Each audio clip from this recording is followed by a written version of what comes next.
दोस्तों क्या हाल चाल है तुंदा सारे दा ठीक ठाक होगो। श्री संतोष तुंदा सिंह जी सारे दा मलाल है। अज लाइव जुड़ने का मेन मकसद यह हा। अभिनव थिएटर आए दे LG साहब आए दे न, एह् तुस दिक्खी सकदे। इत्थै अज प्रोग्राम होआ करदा है। अभिनव थिएटर गवर्नर श्री साहब आए। उपेंद्र पांडे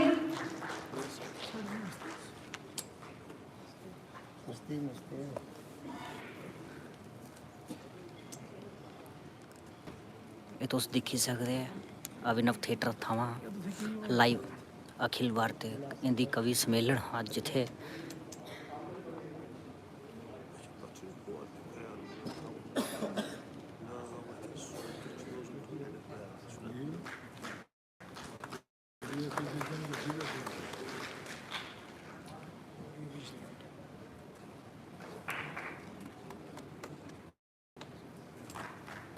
उपेंद्र जी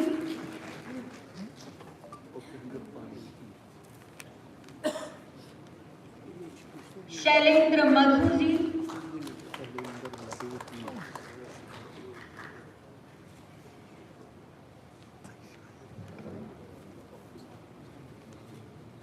शैलेंद्र मधुर जी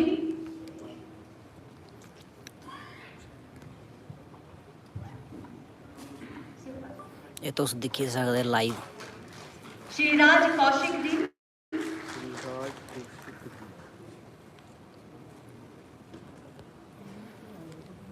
श्री चंदन द्विवेदी जी डॉक्टर अनुज त्यागी जी जुड़ियो लाइव।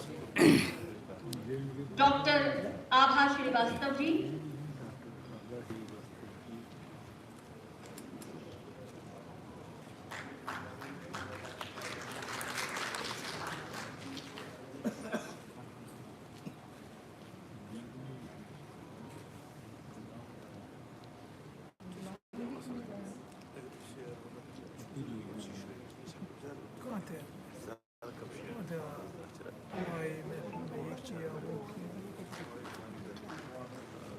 ये लाइव शेयर करूड़ो।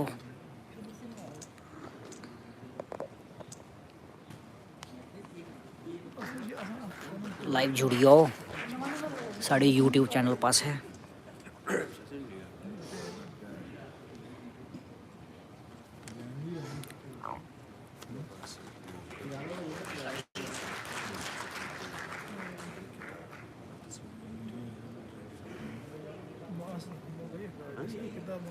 जुड़ियो दोस्तों, ये बड़ी बड़ी मतलब साढ़े वास्ते एक मतलब बड़ा शैल बेला है।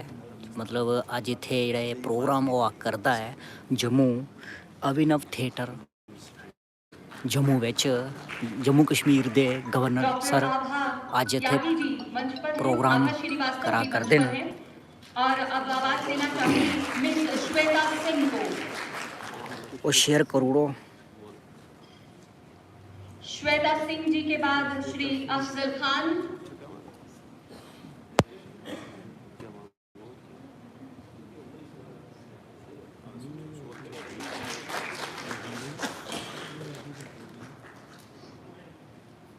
और अब जम्मू कश्मीर की ओर रुख करते हुए श्री संजीव बसीन जी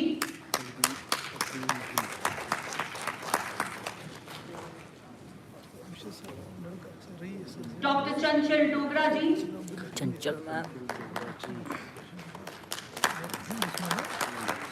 अज इत्थे गवर्नर साहब जेकड़े हैं सम्मानित करा करदे न जम्मू कश्मीर दे जां डॉक्टर पूरे निदा नवाज हिंदुस्तान दे साहब जिन्ने भी लेखक न कवि न उनेंगी अज पुरस्कार देआ करदे न। एह् तुस दिक्खी सकदे।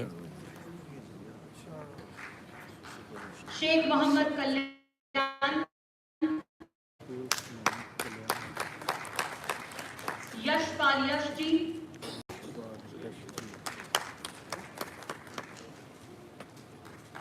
अनिला चारण जी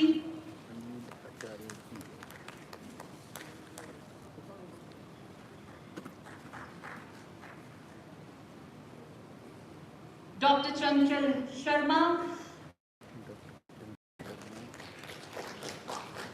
और अंत में बिंदिया तिक्कू यानी मैं।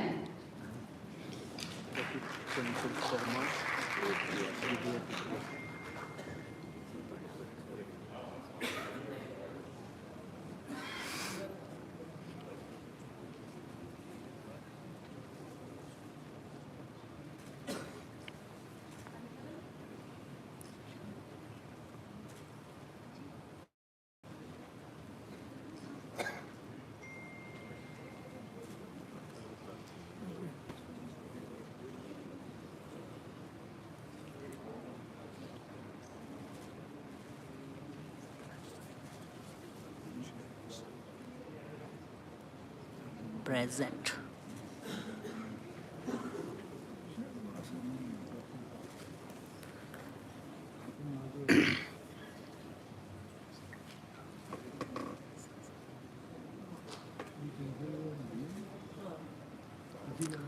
करोड़ों शेयर दोस्तों, जिन्ना हो सके उन्हें शेयर करोड़ों दोस्तों।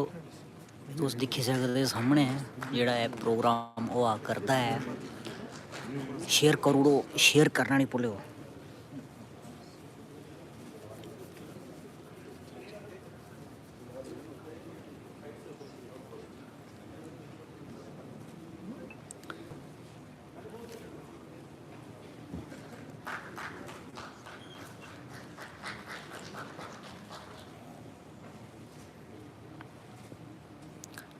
लाइव जोड़ने का मौका थोया अज मते के चिरे बाद डुग्गर सीरीज़ यूट्यूब चैनल पर,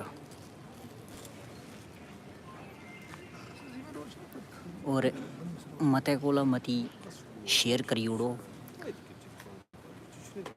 कवि दी भी एक पहचान होंदी है। और अब आदर अनुरोध करना चाहूंगी प्रमुख सचिव संस्कृति विभाग ये मैम, आदरणीय चंचल श्री मैम। बृजमोहन शर्मा जी से कि वे महामहिम को एक आचार भेंट भी दें। जम्मू कश्मीर कला करोड़ों। संस्कृति एवं भाषा अकादमी और संस्कृति विभाग की ओर से स्वर, ज्ञान, शब्द एवं कला की देवी की ये प्रतिमा साहित्य सृजना में हमारा मार्गदर्शन करती रहेगी। इसी स्वरूप में ये आभार दें। और अब माननीय उपराज्यपाल आदरणीय श्री मनोज सिन्हा जी से संबोधन का आदर अनुरोध।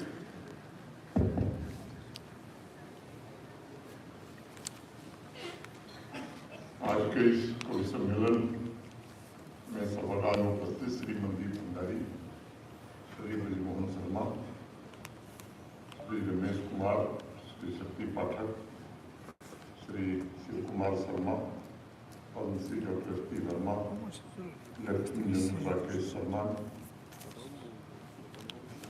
अकेडमी की सेक्रेटरी महोदया, सभी श्रेष्ठ कविगण, आमंत्रित अतिथिगण, देवियों, सज्जनों, मित्रों, गणतंत्र दिवस समारोहों की श्रृंखला में आयोजित होने वाले इस अखिल भारतीय हिंदी कवि सम्मेलन में उपस्थित सभी सम्मानित महानुभावों, देवियों, सज्जनों, साहित्य प्रेमियों, रसिकों तथा श्रोताओं का मैं सबसे पहले हृदय की गहराइयों से स्वागत करता हूँ तथा आप सबको हार्दिक शुभकामनाएं भी देता हूँ। मुझे विश्वास है कि हर वर्ष की तरह इस वर्ष देश के विभिन्न अंचलों से आए हुए तथा जम्मू कश्मीर के अपने मानिंद कवियों की काव्य प्रतिभा के माध्यम से श्रोतागण भावों और संवेदनाओं के संसार की यात्रा कर सकेंगे, स्वयं के संपूर्ण विस्तार का साक्षात्कार भी कर सकेंगे। मुझे यकीन है कि हर वर्ष उल्लास, विरह, वेदना, करुणा, संवेदना, हास्य, व्यंग, जीवन के हर रंग, हर भाव और हर स्पंदन से यह सभागार इस वर्ष भी गुंजायमान होगा। अभिनव थिएटर का यह रंगमंच गणतंत्र दिवस के विराट उत्सव और उससे जुड़े मूल्यों का भी साक्षी बनेगा, जहां शब्दों की लय, भावों की गूंज और संवेदनाओं की मधुर प्रतिध्वनि पूरे वातावरण को आलोकित करेगी, स्पंदित करेगी। मित्रों, मेरी दृष्टि में कविता दृश्य और अदृश्य संसार के बीच एक सेतु है। एक ऐसी नाव है जो हमें जीवन के इस तट से उस पार ले जाने की क्षमता रखती है। यदि हमें सौंदर्य, आत्मदर्शन और अध्यात्म के उस दूरस्थ किनारे तक पहुंचना है तो कविता के मार्ग से होकर ही किसी को भी जाना होगा। हमारी प्राचीन संस्कृति और परंपरा भी ये स्वीकार करती आई है कि समस्त मानव प्राण में हर प्राणी में कवि ही ऐसे होते हैं, समस्त प्राणियों में कवि ही ऐसे होते हैं जो साधकों के सबसे अधिक निकट पहुंच सकते हैं। कवि के पास वह दुर्लभ शक्ति होती है जो समाज को भीतर से रूपांतरित कर सकती है, उसकी गति को और तीव्र कर सकती है, जन चेतना में नवीन ऊर्जा का संचार भी कर सकती है। रामधारी सिंह दिनकर जी की चंद लाइनें में उद्धृत करना चाहूंगा। रण की घड़ी जलन की बेला, रुधिर पंख में गान करो, अपनी आवत धरो कुंड में, कुछ तुम भी बलिदान करो। रण की घड़ी जलन की बेला, तो मैं भी कुछ गाऊंगा, सुलग रही यदि सिखा यज्ञ की, अपना हवन चढ़ाऊंगा। नई किरण की सखी बांसुरी के छिद्रों से कूक उठे, सांस सांस पर खड्गधार पर नाच हृदय की हूक उठे।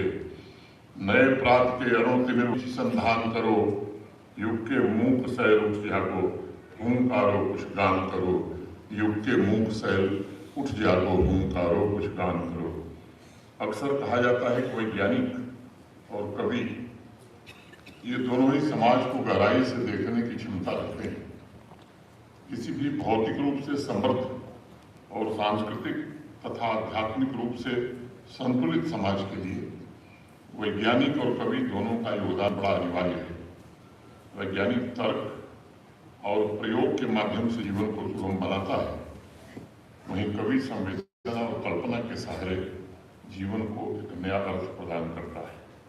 इसलिए मैं अक्सर कहता हूँ, कविता केवल शब्दों की कलाकारी नहीं है। कविता तो सबसे पहले भाषा की सीमाओं से परे जन्म लेती है। शब्दों की सुव्यवस्थित रचना से हम श्रेष्ठ गद्य, लेख, निबंध तो लिख सकते हैं, और कविता तो तभी प्रकट होती है जब हृदय की संवेदना भाषा की सीमा को लांघ जाती है। कवि के शब्द मात्र शब्द नहीं रह जाते, वे जीवन की धड़कन बन जाते हैं। वो रंगों की आवाज से दीप्त होते हैं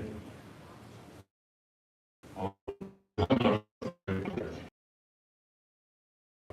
कि जहां न पहुंचे रवि, वहां पहुंचे कवि। और आगे और भी कहते हैं कि योगी होगा पहला कवि, से उपजा होगा गान, निकलकर नैनों से क्या वही कविता होगी अनजान।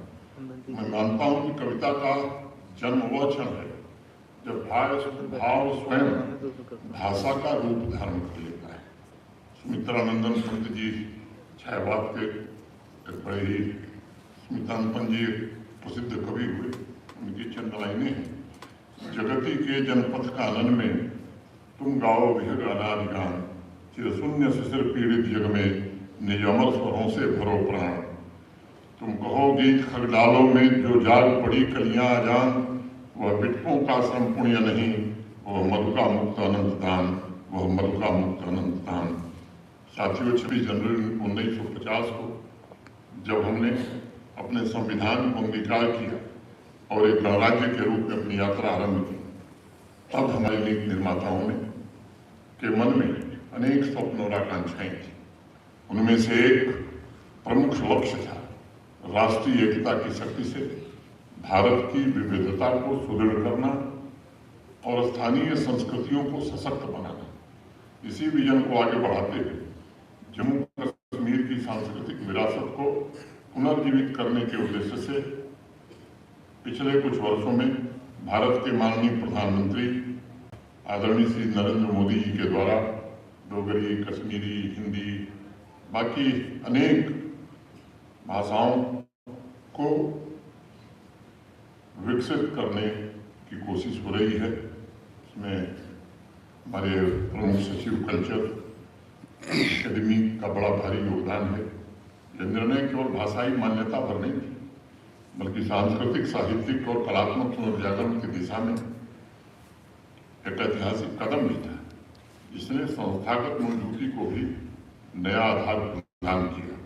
जिस पवित्र भूमि पर अतीत में कभी महान कवि कल्हड़ की लेखनी चली, जहाँ लाल देव की वाणी गूंजी, जहाँ भवानी दास काचरू, हब्बा खातून और नंद ऋषि की साधना ने आत्मा को आलोकित किया, यहाँ दीनानाथ जी, दत्तू गंगाराम, पंडित हरदत्त, रहमान राही और लक्ष्मण भट्ट जैसे साहित्य सूर्य उदित हुए, उसी भूमि पर आज पुनः भाषाओं में प्राण फूंकने और स्थानीय संस्कृति को नई ऊंचाइयों तक पहुंचाने का प्रयास हुआ है। ये हमारी सामूहिक जिम्मेदारी है। इस विरासत को केवल स्मृति में नहीं बल्कि जीवन परंपरा के रूप में हम आगे बढ़ाने मैं समझता हूँ या जम्मू कश्मीर के नागरिक अपनी सांस्कृतिक जड़ों को सुदृढ़ करते हुए एक ज्ञान आधारित अर्थव्यवस्था के निर्माण में योगदान दे रहे हैं। मैं पुनः इस बात को दोहराना चाहूँगा कि वही समाज वास्तव में समृद्ध और संतुलित होता है जिसके नागरिक सांस्कृतिक रूप से समृद्ध हों और आर्थिक रूप से सुरक्षित हों। संस्कृति आत्मा को दिशा देती है और आर्थिक सशक्तता उसे स्थायित्व प्रदान करती है। इन दोनों के संतुलन से ही एक सुखी, विकसित और आत्मनिर्भर समाज का निर्माण होता है। आज हमारे सामने अपार संभावनाएं हैं। हमारे पास प्राकृतिक संसाधन पर्याप्त है, मानव प्रतिभा है, समृद्ध सांस्कृतिक विरासत और पूंजी है। आज आवश्यकता इस बात की है कि हम इन संसाधनों का समुचित और विवेकपूर्ण उपयोग करें। यदि हम ऐसा कर पाए, जम्मू कश्मीर न केवल अपने नागरिकों की आकांक्षाओं को पूरा करेगा बल्कि देश के विकास में भी एक प्रेरक भूमिका निभाएगा। मैं एक बार फिर आप सभी सम्मानित कविगणों, साहित्य प्रेमियों को इस कवि सम्मेलन की हार्दिक शुभकामनाएं देता हूँ। आपकी वाणी से निकले शब्द समाज को, जम्मू कश्मीर को एक दिशा में संवेदना को जागृत करें, राष्ट्र की चेतना को और अधिक सुदृढ़ करें। ऐसी मैं माता वैष्णो देवी से प्रार्थना करता हूँ। आइए आज कविताओं के माध्यम से हम सब मिलकर एक ऐसे भारत का स्वप्न रचें जो विविधता में एकता, परंपरा में प्रगति और संस्कृति में समृद्धि का द्योतक हो। मुक्तिबोध की एक कविता की चंद पंक्तियों के साथ मैं अपनी वाणी को विराम दूंगा। घोर धनुर्धर बाण तुम्हारा सब प्राणों को पार करेगा। घोर धनुर्धर बाण तुम्हारा सब प्राणों को पार करेगा। तेरी प्रत्यंचा का कंपन सूनेपन का भार करेगा। हिमवत जड़ निस्पंद हृदय के अंधकार में जीवन भय है। तेरे तीक्ष्ण बाण की नोकों पर जीवन संचार करेगा। तेरे तीक्ष्ण बाण की नोकों पर जीवन संचार करेगा। बहुत बहुत धन्यवाद। जय हिंद, जय।